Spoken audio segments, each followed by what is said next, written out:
तो स्वागत है आपके अपने चैनल में जीके के लाइफस्टाइल में। दोस्तों आज हम करेंगे गति चैप्टर का पार्ट 3। और दोस्तों अभी तक आप टेलीग्राम चैनल पर नहीं जुड़े हो तो टेलीग्राम चैनल पर जुड़ जाएगा कृपया करके, उसमें आपका ही फ़ायदा है दोस्तों। आपको PDF मिल जाएगा इस बुक का। चलते दोस्तों जो मैंने आपको कल क्वेश्चन छोड़ा था उसका आंसर द है। किसी वस्तु की गतिज ऊर्जा उस वस्तु के वेग तथा समानुपाती होती है, याद रखें उसे। चलते दोस्तों क्वेश्चन नंबर 50 की ओर। अभी तक हमारे 49 नंबर क्वेश्चन तो हो गए, आज हम करेंगे 50। एक 16 किलोग्राम द्रव्यमान के 4 किलोग्राम द्रव्यमान समान गतिज ऊर्जा से घूम रही है तो उनका संवेग का अनुपात क्या होगा। दोस्तों होगा यह 4:1 अनुपात। किसी वस्तु का संवेग उसके द्रव्यमान के वेग का गुणनफल के बराबर होता है। पहली वस्तु का द्रव्यमान 16 तथा दूसरी वस्तु का द्रव्यमान 4 किलो, अनुपात जो कि 16/4 होता है। दोस्तों याद रखें। चलते 51 नंबर की ओर।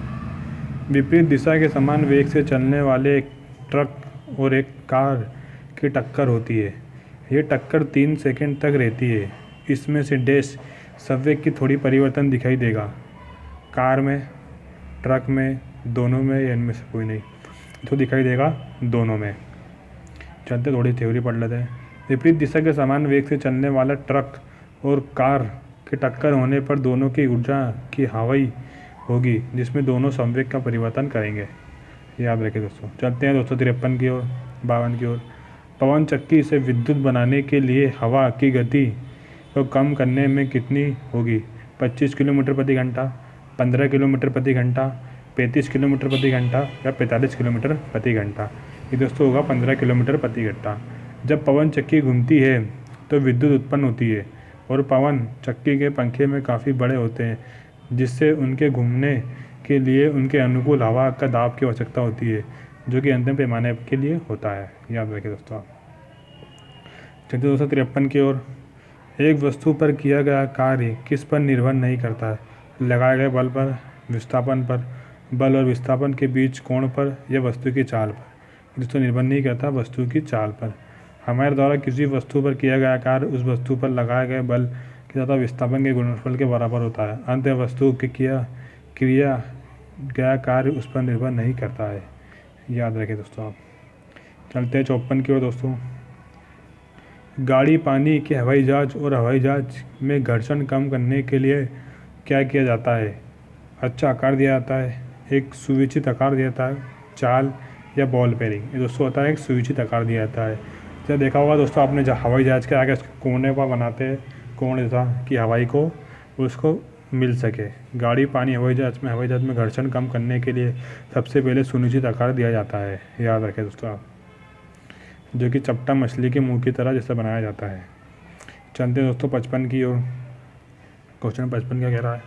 एक वस्तु पर असंतुलित बल कार्य करता है तो वस्तु होनी चाहिए स्थिर रहेगी, एक समान वेग से गति करती रहेगी, त्वरित होगी या वृत्त के समान गति करेगी। दोस्तों ये होगा त्वरित होगी।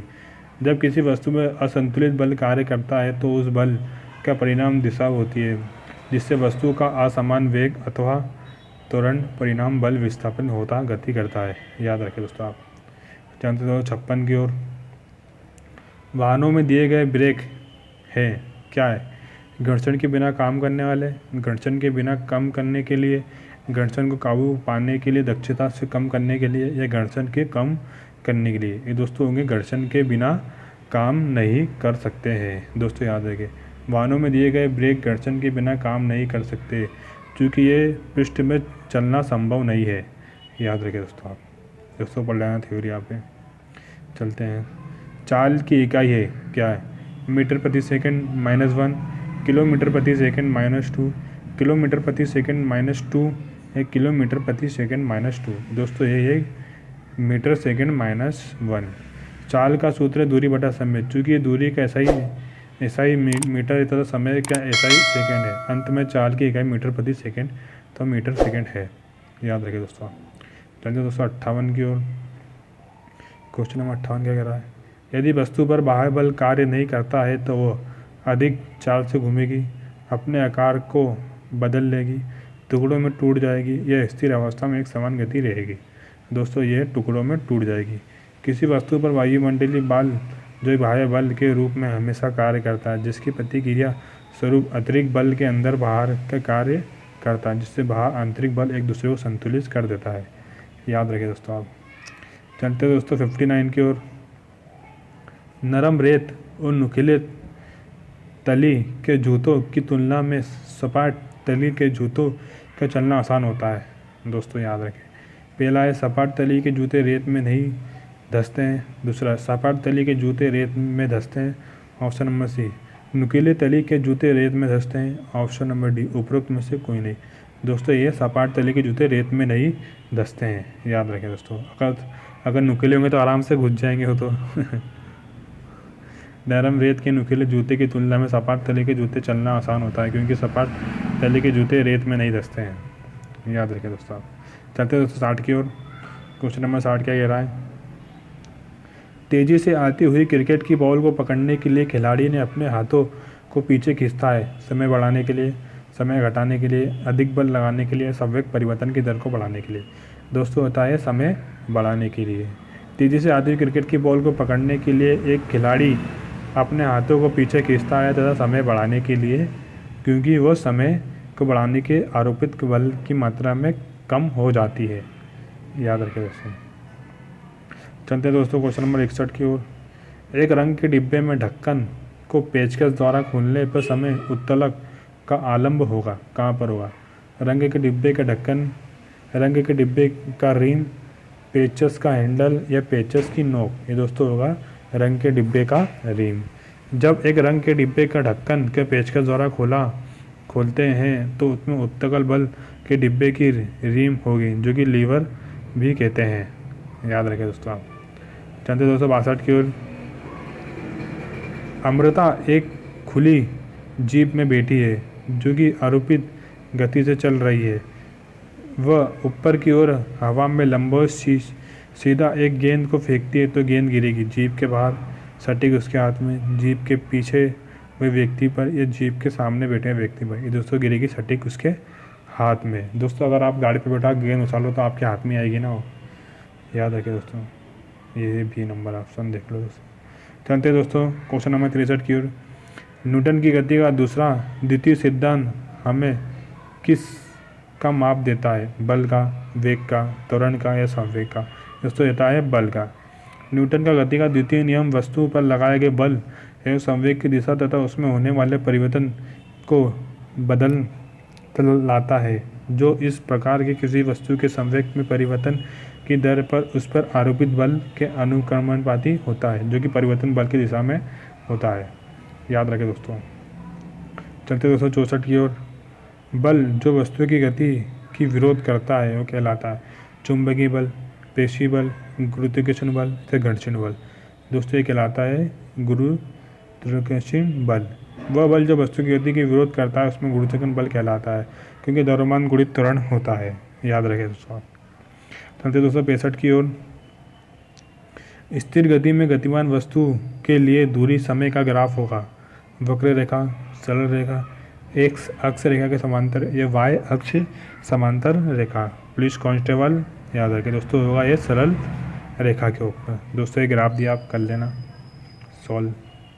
चलते दोस्तों 66 की ओर। क्वेश्चन नंबर 66 क्या कह रहा है? पार्क की स्लाइडों को नरम पॉलिश किया जाता है ताकि घर्षण में वृद्धि हो, घर्षण में कमी हो या आकर्षण दिखे या घर्षण की पूरी तरह दूर हो जाए। दोस्तों ये दिखाया जाता है घर्षण की कमी होने से। जब एक पिंड दूसरे पिंड के ऊपर फिसल जाता है तो उनको संपर्क तलों के बीच पर एक बल कार्य करता है, जो कि पिंडों की सापेक्ष गति के विरुद्ध करता है। इसमें गति के विरुद्ध के बल को घर्षण बल कहते हैं। याद रखें दोस्तों। जानते हैं दोस्तों 67 की ओर। जब किसी वस्तु द्वारा तय की दूरी समय के अनुक्रमानुपाती होती है तो यह कहा जाता है कि यात्रा डैश सेकंड के साथ की जा सकती है। शून्य वेग, स्थिर गति, स्थिर त्वरण, एक समान त्वरण। दोस्तों होता है ये स्थिर गति। जब किसी वस्तु द्वारा तय की गई दूरी समय के अनुक्रमानुपाती होती है तो ये कहा जाता है कि स्थिर गति के साथ की जा सकती है। याद रखें दोस्तों आप। चलते दोस्तों 68 की ओर। संपीड़ित घर्षण सदैव होता है बेलन घर्षण से कम, बेलन घर्षण से अधिक, बेलन घर्षण से समान या स्थिर घर्षण से अधिक। दोस्तों ये होता है बेलन घर्षण से अधिक। जब एक पिंड दूसरे पिंड पर करने के लिए होता है तो दोनों में संपर्क तलों पर कार्य वाले घर्षण समपल घर्षण कहलाता है, जो कि समपल घर्षण सदैव बेलन घर्षण से अधिक होता है। याद रखें दोस्तों आप। चलते हैं 69 की ओर। बेलन से चपाती बेलन के समय हम चकलते पर सूखा आटा छिड़कते हैं, इसलिए घर्षण बढ़ाने के लिए, घर्षण कम करने के लिए, चपाती का स्वाद बढ़ाने के लिए या तवे पर समानता से रोकने के लिए। दोस्तों होता है घर्षण कम करने के लिए। बेलन से चपाती बेलते समय हम चकते पर सूखा आटा छिड़कते हैं, जिसके लिए घर्षण कम हो जाता है, जो कि चपाती चिकनी सतह पर आसानी से बन जाती है। वाह, चपाती से क्वेश्चन आ रहे हैं। इसका उपयोग करके घर्षण को कम किया जा सकता है।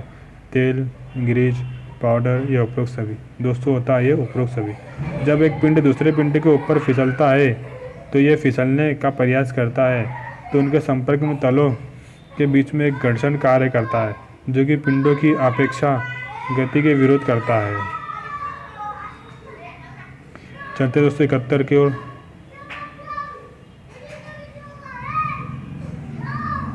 शरीर के तभी संचलन कर सके तब घर्षण बल होता है लगाए गए बल के बराबर, लगाए गए बल से कम, लगाए गए बल से अधिक, ये शून्य। दोस्तों होता है लगाए गए बल से कम। जब एक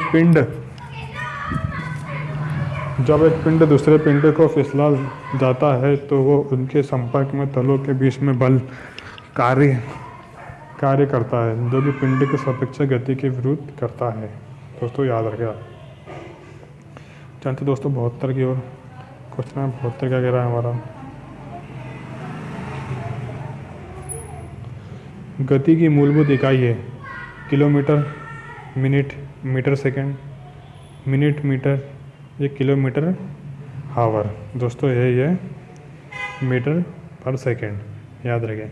गति की मूलभूत इकाई है मीटर पर सेकंड, जो गति की विज्ञान की शाखा है, जिसके अंतर्गत उन वस्तु का अध्ययन किया जाता है जो कि गर्त अवस्था में होती है, जो गति के विज्ञान के समय महत्व दिया जाता है, जो कि समय के आधार पर वस्तु की स्थिति परिवर्तन की जाती है।